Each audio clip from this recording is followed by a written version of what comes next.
스포일러 많습니다. 욕설 간혹 있습니다. 청취에 주의하시길 바랍니다.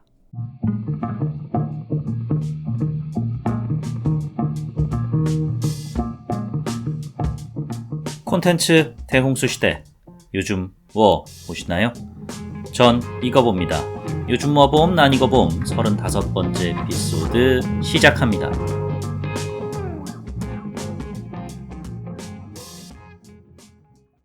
안녕하세요. 요즘 뭐 봄 난 이거 봄 진행자 롤린스입니다. 이번 에피소드에서 다룰 너와 나는 조연철 감독의 장편 영화 데뷔작입니다. 잠시 후에 한 감독의 데뷔작에 대해 얘기를 나눠볼 예정이니까 오프닝에서는 산전수전 공중전 다 치룬 어느 노장에 대해서 이야기를 해보려고 합니다. 영화 역사상 가장 위대한 걸작 하면은 어떤 작품이 떠오르시나요? 아마 자동 반사적으로 대부가 튀어나오실 것 같은데, 그럼 영화 역사상 가장 위대한 속편은 또 무슨 작품이냐?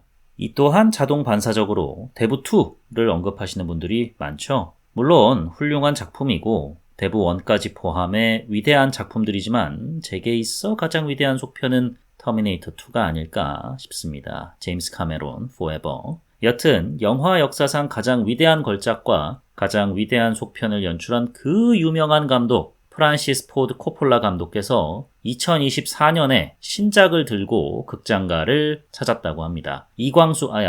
아담 드라이버 배우 주연의 메갈로폴리스란 작품인데, 재난으로 파괴된 뉴욕으로 추정되는 대도시를 재건하는 방향을 두고 건축가인 주인공 아담 드라이버와 부패한 시장 간의 대립을 그린 작품이라 하는데, 코폴라 감독의 복귀작이라는 점만큼이나 이목을 끈 사항이 있습니다. 일전에 케빈 코스트너 배우의 드림 프로젝트 호라이즌 아메리칸 사가, 한국에서는 VOD 서비스로 직행한 것 같더라고요. 이 작품 제작비에 케빈 코스트너 배우가 사비로 500억 원 정도를 태웠다라는 소식 들려드렸잖아요. 기억하시나요? 근데 영화 성적이 영 시원찮아서 세상에서 가장 쓸데없다는 연예인 걱정을, 그것도 무려 케빈 코스트너를 상대로 하게 됐는데, 코폴라 감독도 메갈로폴리스 제작비에 본인 사비를 보탰다고 합니다. 표현이 적절치 못했네요. 보탠 게 아닙니다. 제작비 전액을 본인 사비로 충당했다고 합니다. 무려 1억 2천만 불, 한화 약 1,500억 원. 이야, 보도에 따르면은 본인 소유 와이너리까지 팔아서 제작비를 마련했다고 하는데, 그만큼 코폴라 감독의 진짜 이거야말로 빅 드림 프로젝트로 남의 돈으로 하는 예술이 아니라 자기 돈 다 태워서 선보이는 작품이니까 어떻게 보면 진정한 의미로 예술의 끝인 셈인데, 자본의 간섭에서 자유로우니까 코폴라 감독 하고 싶은 대로 찍었다고 합니다. 그래서 사실 배급사 찾기도 어려웠대요. 아무래도 감독 마음대로, 그것도 거장 오브 거장이 자기 마음대로 하다 보면 대중 취향 따위는 신경 안 쓰시는 경우가 다반사니까, 그래도 영화 역사상 가장 위대한 걸작과 가장 위대한 속편을 연출했던, 그리고 지옥의 묵시록도 선보인 그 유명한 감독님인데 그 연출력 어디 같겠습니까? 그렇게 본인 사비 1,500억 원을 태운 메갈로폴리스가 드디어 미국 극장가에 상륙해서 개봉 첫 주 만에 벌어들인 돈이 무려 400만 불. 예, 지금 1달러 환율이 1,328원이니까 400만 불 대충 53억 원, 제작비의 30분의 1. 아하, 예, 뭐가 휘황찬란하게 벌어지긴 하는데 뭔 말을 하는지 모르겠다, 지나치게 전위적이다 등등 평가도 박한 편입니다. 근데 뭐 어떻습니까? 자기 사비 털어서 마침내 본인의 드림 프로젝트를 완성했는데 본인만 만족하면 됐죠. 그러니까 미국판 왓챠피디아 레터박스에 본인 계정으로 메갈로폴리스에다가 별점 5.0 만점 주신 것 아니겠습니까? 그래도 그렇지. 박한 평가와는 상관없이 자기 작품에 만점 주는 거는 좀 민망하지 않나? 싶으실 수 있는데, 뭐 눈치 볼 게 뭐 있습니까? 막말로 코폴라 감독, 이 양반이 아쉬울 게 지금 뭐가 있으시겠어요? 명예와 권세, 돈, 뭐 모든 걸 누린 분인데. 코폴라 감독 자제들은 속이 좀 타겠네요. 진짜 아버님도 참 그냥 노년 편히 쉬시지 왜 저러시나 하면서 뭐 이러려나? 제가 지나치게 속물적인 걸지도 모르겠습니다. 그럼 자기 돈 태운 끝에 자본의 간섭에서 벗어난 메갈로폴리스처럼 자본의 간섭에서 비교적 자유롭다는 독립영화, 그중 한 편에 대한 이야기 나눠볼까요? 요즘 뭐 봄 난 이거 봄, 요봄 난봄 35번째 에피소드 너와 나 시작합니다. 오프닝 초반에 말씀드렸듯이 너와 나는 차이나타운, DP, 삼진그룹 영어 토익반 등 대중에게 배우로 좀 더 친숙한 조현철 감독이 연출을 했습니다. 장편 영화 데뷔작이고요. 2016년에 겪은 개인적인 경험을 계기로 해당 작품을 구상하게 됐다고 합니다. 그 경험을 통해서 본인 주변과 사회에서 벌어지는 죽음들을 겪으면서 삶과 죽음에 관한 새로운 관점이 생겼다고 합니다. 어떤 상실이나 쉽게 잊혀지는 죽음에 대해 의미를 부여하고자 너와 나 프로젝트를 시작했다고 하는데, 조현철 감독은 너와 나 이전에도 단편 영화 두세 편을 연출한 이력이 있습니다. 이 중 댐프시롤 참회록은 엄태구, 이혜리 배우 주연 판소리 복서로 장편 영화화 되기도 했습니다. 조현철 감독은 이 작품의 각본가로 참여했고요. 이처럼 영화 연출에도 남다른 의욕을 드러내고 있는데 구상 중인 차기작도 있다고 합니다. 너와 나에서는 세월호 참사를 간접적으로 다뤘다면 차기작에서는 제주 4.3 사건을 다룬다고 합니다. 조 감독 말로는 숲이라는 큰 우주에 관한 이야기이기도 하다는데 과연 어떤 작품일지 기대가 됩니다. 엔딩 크레딧을 보면서 눈에 띄었던 스태프가 있는데 바로 음악 감독이었습니다. 음악 감독이 밴드 혁오의 리더 오혁 씨였더라고요. 조현철 감독이나 오혁 음악 감독이나 둘 다 말수가 적은 편이어서 소통이 그렇게 막 자주 그리고 많이 오고 가진 않았대요. 그래도 뭔가 두 사람 사이에 통하는 게 있었는지 척하면 척 바로 작업이 이루어져서 수월하게 협업할 수 있었다고 합니다. 그럼 너와 나의 출연 배우로는 2021년 학폭 가해 논란 이후 2년 만에 대중 앞에 서게 된 박혜수 배우.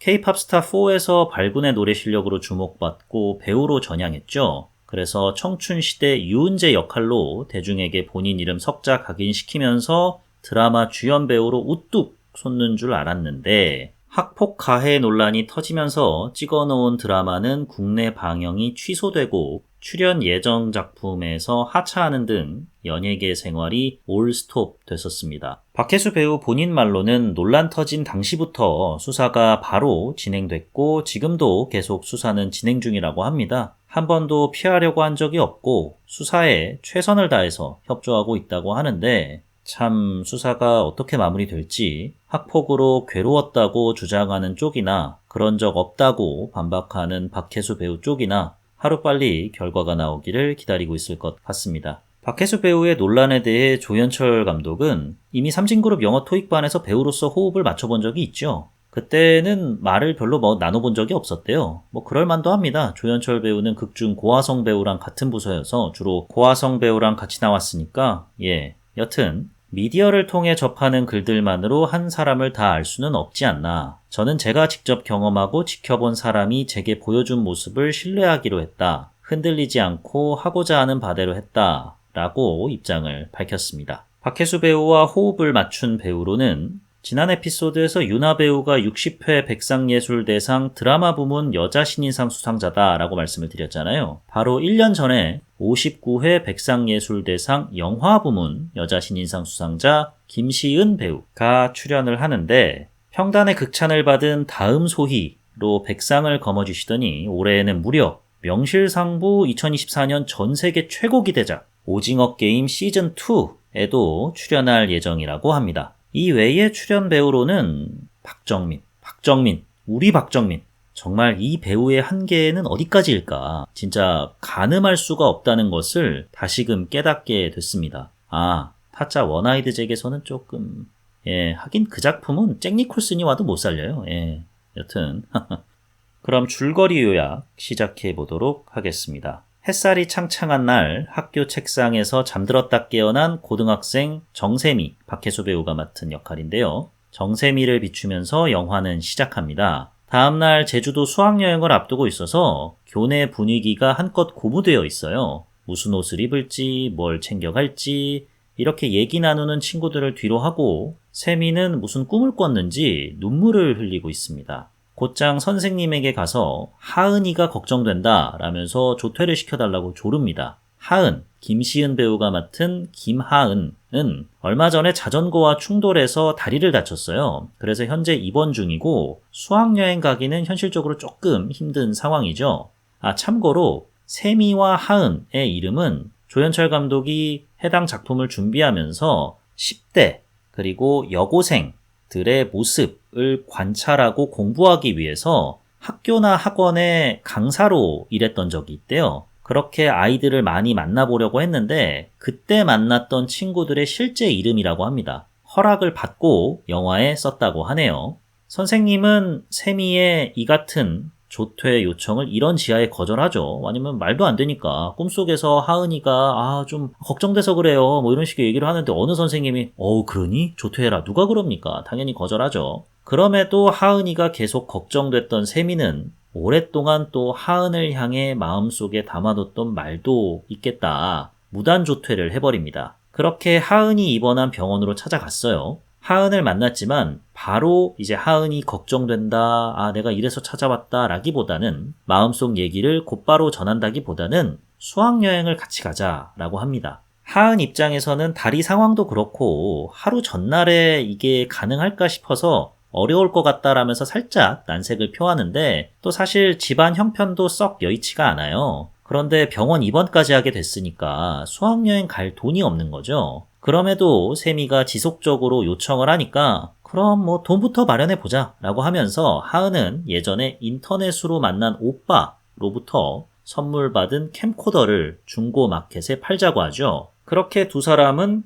캠코더를 찾으러 하은의 집으로 향합니다. 집 여기저기를 찾아보지만 캠코더는 보이지가 않아요. 그 사이에 하은에게 지속적으로 전화가 걸려오는데 하은은 받지도 않고 이거 대출 전화야? 라고 하면서 끊기 바쁩니다. 인터넷으로 만난 오빠부터 고등학생한테 대출 전화까지 하은의 연이은 두루뭉술한 답변에 세미는 하은을 추궁하죠. 하은이 평소 세미 말고도 친하게 지내는 심다혜를 언급하며 둘이 물에 빠지면 누굴 먼저 구할 거냐라는 등 약간의 유치한 질문까지 합니다. 이렇듯 하은으로부터 감정을 확인받고 싶어하는 세미는 대충 눈치채셨듯이 하은에게 좀 정확하게 설명하기 어려운 우정인지 사랑인지 구분짓기 어려운 그 오묘한 감정을 품고 있습니다. 오랫동안 마음속에 담아뒀던 이야기도 바로 하은을 향한 이 같은 감정 고백이었던 겁니다. 하지만 진지한 순간을 가져보려는 세미의 노력에도 하은은 병원에만 있다가 간만에 나선 외출 때문인지 아니면 세미의 마음을 알아서인지 세미에게 시종일관 장난식으로 대합니다.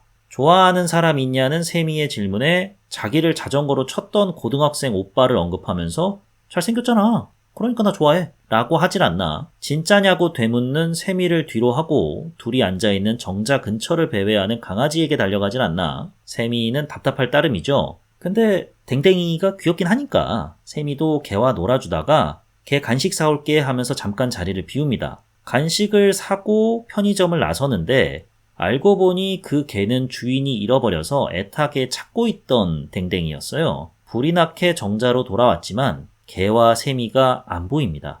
세미는 하은에게 전화를 해보지만 도통 연락이 닿질 않습니다. 하은을 찾아 세미는 동네 이곳저곳을 다녀요. 행여나 사고를 당한 건 아닌지 꿈자리마저 뒤숭숭했으니 여러모로 걱정이 되는데 하은을 찾았습니다. 하필 잘생겼다, 그래서 좋아한다 라는 하은을 자전거로 친 오빠와 어떻게 또 만났는지 하하호호 어머어머 이러면서 수다 떨고 있어요. 세미는 토라지죠. 빡치죠. 이건 저도 빡칩니다.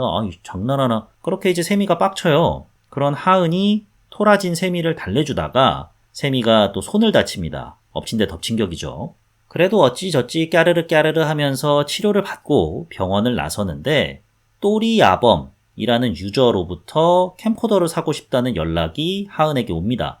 이게 팔리네? 하면서 기뻐하는 세미와 달리 하은은 좀 찜찜해.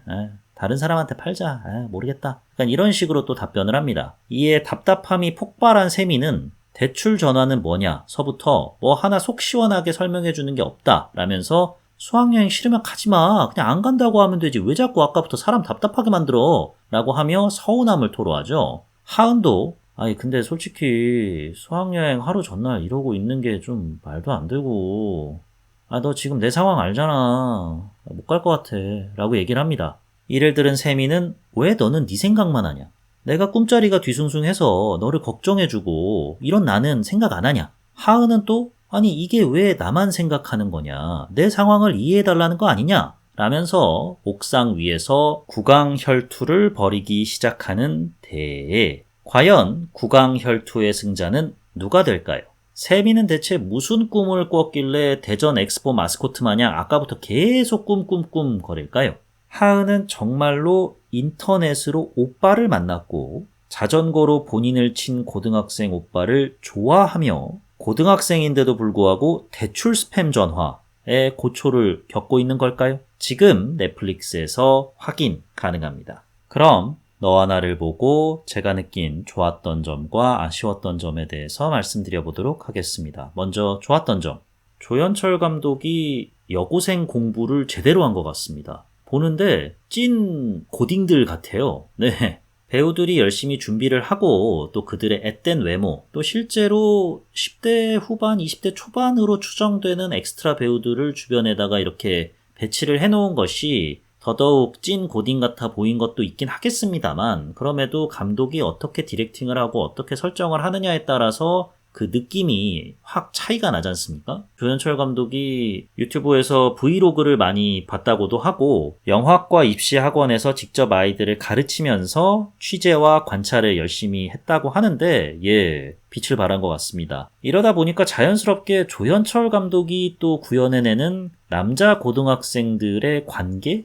세계는 어떨까라는 호기심도 드는데 애초에 또 이런 질문을 받았더라고요. 조연철 감독 본인이 남성이다 보니까 남고생들에 관한 이야기를 다루는 것이 좀 더 편하지 않았겠느냐. 그런데 왜 여고생으로 선택을 했느냐라고 하니까 일단 본인도 30대 남성으로서 여고생들의 세계를 잘 모른다는 생각에 두려움이 커서 그래서 취재와 관찰을 열심히 했다고 하고요. 주인공을 남학생들로 이번에 하지 않은 이유는 내 안에 소녀가 살고 있어서 그런가 라는 식으로 약간 농담조에 답변을 했던데 두 여자아이를 떠올리면서 이야기가 시작됐기 때문에 다른 주인공은 생각하지 않았다고 합니다. 그럼에도 불구하고 차기작에서는 또 이런 남학생들 간의 관계를 다룬다면 어떨까라는 기대감을 품게 되네요. 예전에 윤가은 감독의 우리들이라는 작품을 감상했던 적이 있습니다.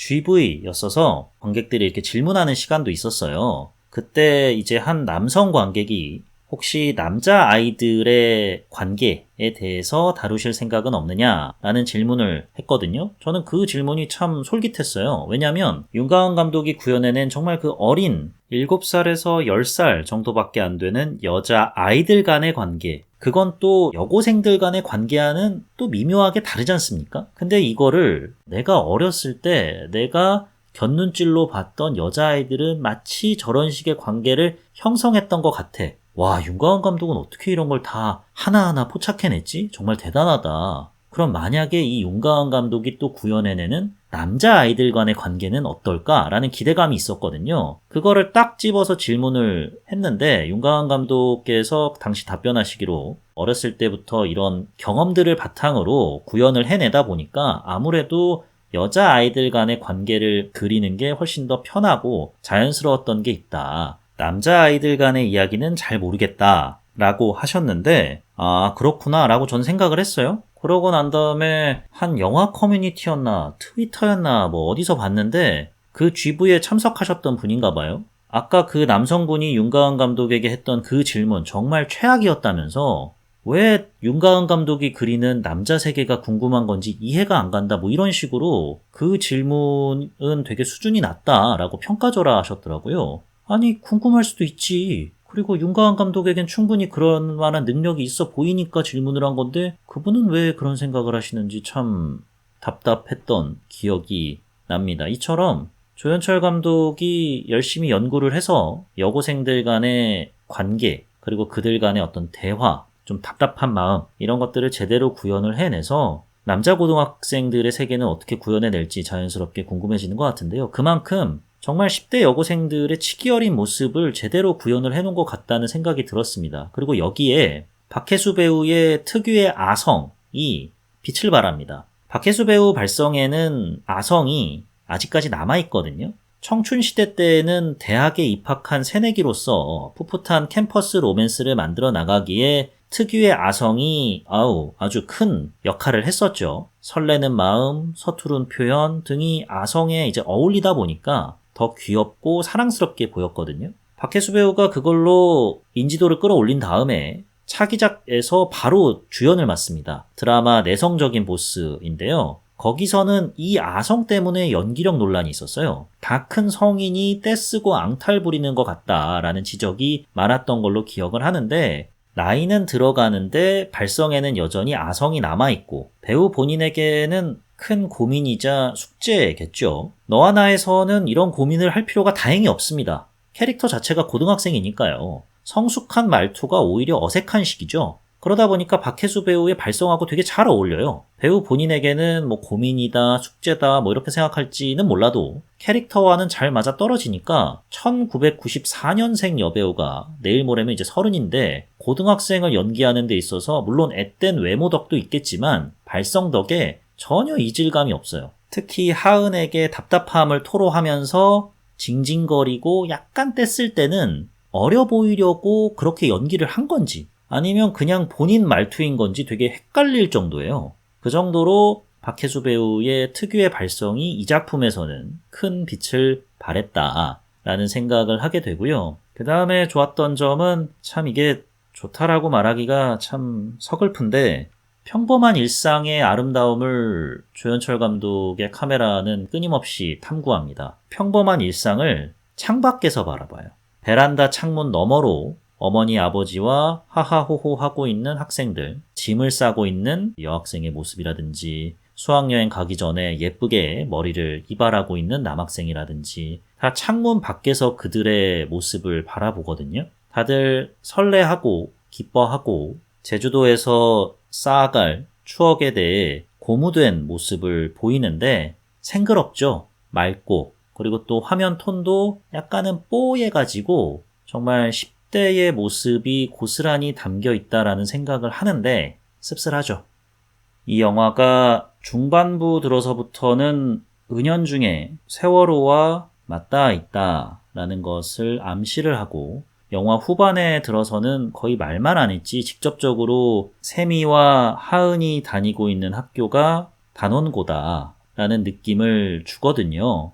그리고 세미가 하은이 죽어있는 듯한 모습을 발견을 했고 죽어있는 모습을 골똘히 바라보니까 그것이 곧 내 모습인 것 같았고 내 모습이라는 것을 자각하는 순간 내가 하은이 네가 돼 있었다. 그러면서 하루를 보내고 꿈에서 깨어났다 뭐 이런 얘기를 하잖아요. 그때 하은이 텅 빈 교실에 홀로 앉아있고 홀로 학교하고 홀로 납골당을 찾지 않습니까? 약간 인터스텔라 보는 듯한 느낌이었어요.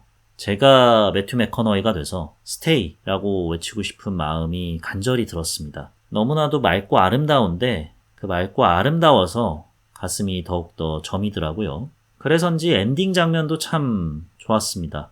전 정확하게 그 엔딩에 앵무새를 향해서 세미가 사랑해, 사랑해, 사랑해 라고 하는 거 말고 그 전에 엄마랑 아빠랑 거실에 앉아가지고 일본에서 사왔다는 국수 기계로 엄마랑 세미가 투닥투닥 하면서 저녁 식사를 하지 않습니까? 그 장면을 원테이크로 정말 길게 보여줘요. 별거 없는 장면이죠. 그냥 우리네 식사 장면이에요. 엄마랑 아빠랑 모여서 밥 먹을 때 뭐 엄마랑 이렇게 투닥투닥거리면 아빠는 옆에서 둘 사이를 중재하려고 그러지 말고 먹어. 야 뿌러. 자기도 알았어. 약간 뭐 이런 식의 모습을 보여주는데 그 모습을 보니까 정말 2014년 4월 15일에는 저런 일이 있었을 수도 있겠구나 라는 생각을 하게 돼서 가슴이 먹먹해졌습니다. 이처럼 영화 너와 나는 구술하기가 힘든 장면들이 참 많습니다. 대단한 사건이 벌어지지도 않고 어마무시한 액션씬이 벌어지지도 않고 격정적인 러브씬이 나오지도 않고 수학여행을 하루 앞둔 10대 소녀들의 풋풋한 사랑? 우정? 그 사이에 무언가를 다루고 있는 영화다 보니까 참 하나하나 설명하기가 어렵습니다. 같은 대사라도 톤을 어떻게 설정하느냐, 음의 높낮이를 어떻게 정하느냐에 따라서 감정의 진폭이 매우 달라지는 작품이기 때문에 제가 또 상황극 같은 거 잘하지 않습니까? 근데 여기서는 계속해서 제가 상황극을 할 수가 없어요. 일단 여고생 같지도 않을 뿐더러 그 감정을 고스란히 전달해내기가 참 힘들어서 여러모로 장면 설명을 하면서 제 느낀 점을 말씀드리기가 좀 까다로운 것 같습니다. 이 안에 담긴 감정 또한 한 단어로 딱 짚기 어려운 다채로운 행복, 다양한 슬픔, 온갖 질투, 말 그대로 일상 속 오만 가지 감정이기 때문에 장면 하나하나를 곱씹으면서 다양한 감정의 파고에 젖어볼 수 있게 만드는 영화였던 것 같습니다. 마지막으로 좋았던 점은 제가 대배우 박정민 이 이름을 3번 연호하지 않았습니까? 정말 미친 것 같아요, 이 사람은. 도대체 못하는 게 뭘까? 찐따남 연기를 너무 잘합니다. 진짜 한 대 패고 싶을 정도로 너무 잘해요. 이래놓고 얼마 후에는 더 에이트쇼에서 지적 카리스마가 넘치는 영화 감독을 연기하고 곧 공개되는 넷플릭스 영화 전란에서는 양반과 자제 역할을 한다는 거 아닙니까? 그리고 밀수에서는 촌티 팍팍 내는 지역 건달이라고 해야 되나요? 그런 역할을 또 맡기도 했고요. 박정민 배우 덕에 정말 원 없이 웃었던 것 같아요. 근데 이게 또 아쉬웠던 점으로 약간 작용하기도 합니다. 어울리긴 하는데 너무 그 찐따남 연기를 잘하니까 겉돈달까요? 나중에 들어서면? 후반부에 들어서면 들어설수록 점점 더 세월호를 연상시키게 만드는 2014년 4월 15일의 풍경이다라는 것을 은연중에 나아가선 직접적으로 강조를 하는데 박정민의 그 모습이 자꾸 떠오르니 이게 내가 이렇게 깔깔대고 웃는 게 맞나라는 생각에 살짝은 연기를 너무 잘해서 아쉽다라는 생각까지 또 들었습니다. 그럼 이를 기점으로 너와 나를 보고 제가 느꼈던 아쉬웠던 점에 대해서 말씀드려 보겠습니다. 제가 세미가 하은에게 징징댄다, 떼쓴다 라는 표현을 많이 썼잖아요. 근데 정말로 그럽니다. 그러다 보니까 영화 초반에는 이게 뭐랄까 좀 나는 솔로 보는 느낌이었어요. 왜 내 마음을 몰라주냐? 아니 말을 해야 할 거 아니냐? 말 다 했잖냐? 무슨 말? 약간 이런 식으로 서로 막 싸우고 뭐 서로 투닥투닥대고 그 와중엔 또 좋다고 서로 실실대고 웃고 이런 모습이 되게 답답한 연애 프로 보는 느낌이었거든요. 근데 만약에 제가 이 영화가 세월호를 직간접적으로 다루고 있다라는 얘기를 모른 채 봤더라면 야 이런 내용이 2시간 동안 진행된다는 거야? 나 이제 못 견딘다 하면서 중간에 이탈했을 것 같아요. 근데 저는 아니까 우리 사회의 가장 큰 비극 중 하나였던 세월호 사건과 연관 지을까라는 생각에 좀 기대감을 안고 본 측면도 없지 않아 있거든요. 근데 그 기대감이 이런 답답함을 좀 눌렀던 거죠. 좀만 참아봐. 좀만 더 지켜보면은 뭐 조연철 감독이 뜻한 바가 있겠지 라는 생각을 하면서 보게 됩니다. 또 언급을 했듯이 박정민 배우의 연기가 너무 찐따남 같아가지고 배를 잡고 웃게 만드는데 그 이후에 벌어지는 감정의 선과는 맞지 않는 부분에 있어서 일종의 배덕감이 들었다랄까요? 이를 아쉬웠던 점으로 꼽을 수 있을 것 같고 또 뿌연 화면의 명과 암이 확실한 것 같아요. 처음부터 좀 과도하다 할 정도로 화면이 뽀샤시합니다. 흡사 하두리캠 같은 느낌도 들어요. 그만큼 이 영화 전체가 알고 보니 하은의 꿈 아니었을까. 세미 말고요. 하은이 상상한 그 일이 있기 하루 전날의 풍경은 아닐까라는 생각이 들게도 만들고 또 사실 조연철 감독이 구상해낸 2014년 4월 15일 단원고의 풍경이겠죠. 노스텔지어적인 느낌을 주기 위해서 뿌옇게 화면을 전반적으로 연출을 해놨는데 동화를 보는 것 같고 마음 한쪽이 푸근해지면서도 따뜻해지면서도 먹먹해지는 느낌을 주긴 합니다만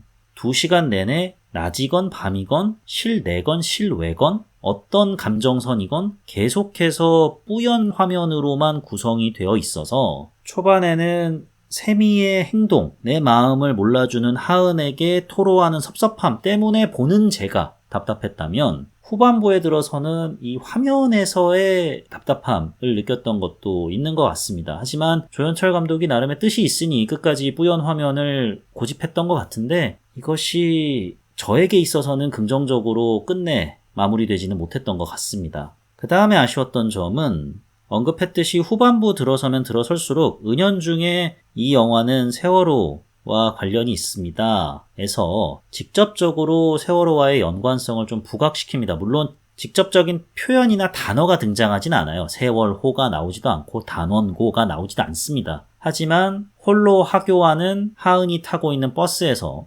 태풍 피해로 이런 상황이 발생하고 있고가 되게 직접적으로 나오죠. 그리고 그걸 듣고 끝내 오열하는 하은의 모습, 또 납골당을 찾아가는 하은의 모습, 다른 기타 상업 영화들에 비해서 어떤 슬픔을 강조하고 여기선 울어라고 하는 신파 영화들에 비하면 훨씬 세련된 방식을 택한 건 맞긴 합니다만 영화의 초중반 스탠스보다는 후반부에 들어서면 들어설수록 직설적으로 약간 조급하게 얘기를 하고 싶어하는 듯한 모습이 느껴져서 그 부분이 좀 아쉬웠어요. 인터뷰를 찾아보니까 조연철 감독이 초고를 썼을 때만 해도 후반부에 세월호 참사를 직접적으로 가리키는 내용들이 모두 빠져 있었대요. 주변 사람들에게 시나리오를 보여주고 피드백을 받았는데 이야기의 이면에 있는 세월호 참사의 뉘앙스를 많은 사람들이 못 알아차렸다고 합니다. 그래가지고 후반부에 납골당 장면을 넣게 됐고 버스에서 흘러나오는 그런 라디오 내용은 촬영할 때에도 계획에는 없었대요. 그러다가 편집 과정에서 더했다고 하고요. 감독 스스로도 고민을 많이 했다고 합니다. 무언가를 직접적으로 드러낼수록 윤리적으로 누군가를 해치게 되는 것은 아닌가. 하지만 관객에게 가닿기 위해서는 서사적인 결단이 필요하다라고 생각을 해서 직접적으로 세월호 참사를 떠올리게 만들자라는 결정을 내린 것 같은데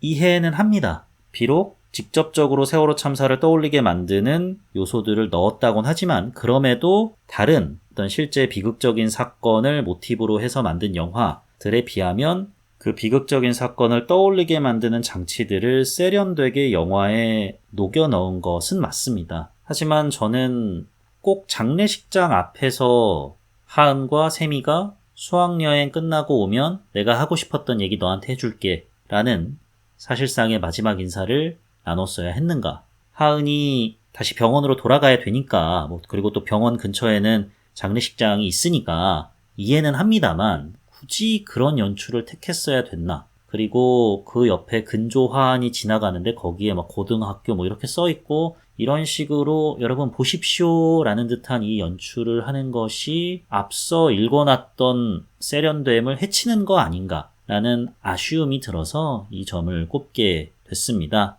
여기까지가 제가 너와 나를 보고 느꼈던 좋았던 점과 아쉬웠던 점이고요. 세월호 얘기를 안 할래 안 할 수가 없는 것 같아요.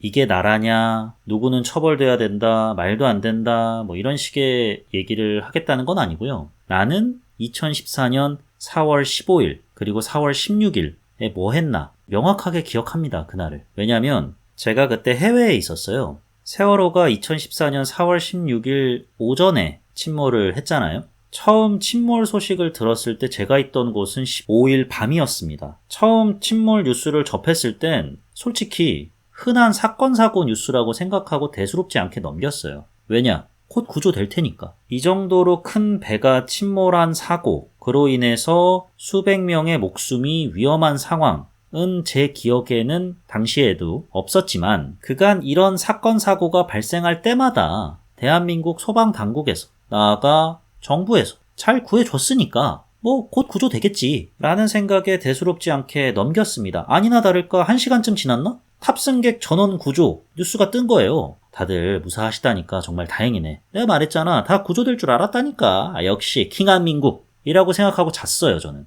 다음날 일어났죠. 제가 있는 곳도 이제 2014년 4월 16일이 된 겁니다. 오보였다는 거예요, 전원 구조가. 진도 팽목항은 혼란과 혼돈 그 자체에 빠졌고 해외 현지 언론들도 전부 세월호 침몰 사고를 메인으로 다루고 있었어요. 해외 지인들이 너도 나도 저의 안부를 막 묻는 거예요. 너 괜찮냐? 이런 비극이 진짜 한국에서 벌어져서 너무나도 안타깝다. 그 와중에 제가 2014년 4월 16일을 기억을 안 할래야 안 할 수 없게 만든 질문이 왔어요. 지금 한국 정부는 어떻게 대처하고 있어? 한국 언론은 뭐라고 하고 있어? 자국에서 발생한 일이니까 아무래도 우리나라 언론들보다는 한국 언론이 더욱더 상황을 자세히 파악하고 있을 거 아니야. 지금 구조 상황은 어때? 할 말이 없었어. 왜냐면 쪽팔렸거든요. 부끄러워서 대체 뭐라고 말을 해야 되나? 내가 자기 전까지만 해도 전원 구조됐다는데 자고 일어나니까 오보라네? 지금까지 수십 수백 명이 사망했대. 이렇게 말을 전해야 되나? 너무 난처한 거예요. 왜 해외에 나가면은 없던 애국심도 생긴다고들 하잖아요. 근데 그냥 솔직히 말했습니다. 지금 한국 사람들 자국 언론 안 본다. CNN 보고 ABC 보고 로이터 통신 읽고 있다. 한국 언론 안 보고 한국 정부 안 믿는다. 침몰 사고 자체에 대한 안타까움, 희생자들에 대한 슬픔, 그리고 외국 사람들에게 지금 한국 정부와 한국 언론은 믿을 수 없다. 너희들도 걔네들이 뭐라 하든 믿지 말아라. 라고 말해야 하는 현실에서 느끼는 자괴감 등이 제가 기억하는 2014년 4월 16일입니다. 그런 생각에 젖은 채 너와 나의 감상을 마쳤습니다. 너와 나에 대한 제 별점은 3.5 볼만한데? 입니다. 아니 볼만한데라고 표현하니까 좀 그렇긴 한데 제 별점 표에 3.0은 나쁘지 않은데 3.5는 볼만한데 4.0은 괜찮은데 뭐 이렇게 있어가지고 어쩔 수 없이 볼만한데라는 표현을 쓰는 점 양해 부탁드립니다. 감정이 과잉되어 있지도 않고요. 평범한 일상을 보여주면서 그 일상의 행복이라는 게 어떤 의미인지 하지만 다시는 그 행복을 누릴 수가 없는 그들을 보면서 먹먹해지는 가슴, 이토록 다채로운 감정을 느낄 수 있게 만들어준 2시간. 여기에 3.5점이라는 별점을 주고 싶습니다. 영화 너와 나에 대한 제 한 줄 평은 마침내 말해줄 그날을 기다리며 입니다. 장례식장에서 하은과 세미가 대화를 나누고 하은이 세미에게 무언가를 말해줄 듯 안 말해줄 듯 하다가 수학여행 다녀오면 그때 말해줄게 라고 하잖아요. 근데 끝내 말을 못했겠죠. 하지만 하은은 지금까지도 세미에게 그 말을 하기를 기다리고 있을 거란 생각이 들었습니다. 꿈에서라도 세미를 만나서 반드시 들려주고 싶었던 그 말을 들려주기를 바라는 마음에 마침내 말해줄 그날을 기다리며 라는 한 줄 평을 떠올렸습니다. 세미가 꿈속에서 하은이 돼서 하루를 보내게 되잖아요. 그게 실제로 세월호 참사 생존자인 박준혁 군이 참사 당시에 물속에서 옆반 여학생의 손을 잡고 있었는데 구하지 못했다고 합니다. 이후 꿈에서 자신이 그 여학생이 되어 있었던 적이 있었대요. 그 이야기를 전해 들은 조연철 감독이 작품에다가 이렇게 투영을 시킨 건데 언젠가는 이제 하은이 세미를 마주하게 되면 꼭 하고 싶었던 그 얘기 마음껏 해주길 바랍니다. 여기까지가 요즘 뭐 봄 난 이거 봄 35번째 에피소드 너와 나 였습니다. 어떻게 들으셨나요? 이 에피소드에 대한 다양한 감상평 혹은 저의 입장이 돼보셔서 이것밖에 못하냐 좀만 더 잘해봐라 내가 해도 그것보단 낫겠다 그럼 직접 해보시죠 뭐 여튼 이런 류의 피드백 남겨주시면 너무나도 감사드리겠습니다. 다음 에피소드에서는 캐릭터도 그렇고 영화도 그렇고 문제작 오브 문제작 조커 폴리아되를 다뤄보려 합니다. 관람을 했는데 왜 그렇게까지 호불호가 나뉘는지 이거는 베테랑2 그 이상인 것 같습니다. 대번에 알겠더라고요. 저도 좀 많이 혼란스럽고 혼돈스럽고 이 감정은 대체 무엇인가 라는 생각을 끝으로 감상을 마쳤는데 다음 에피소드에서 여러분들에게 소상히 들려드릴 수 있도록 잘 정리해 보겠습니다. 지금까지 저는 요즘 뭐 봄, 난 이거 봄, 요봄 난 봄의 진행자 롤린스였고요. 들어주셔서 대단히 감사합니다.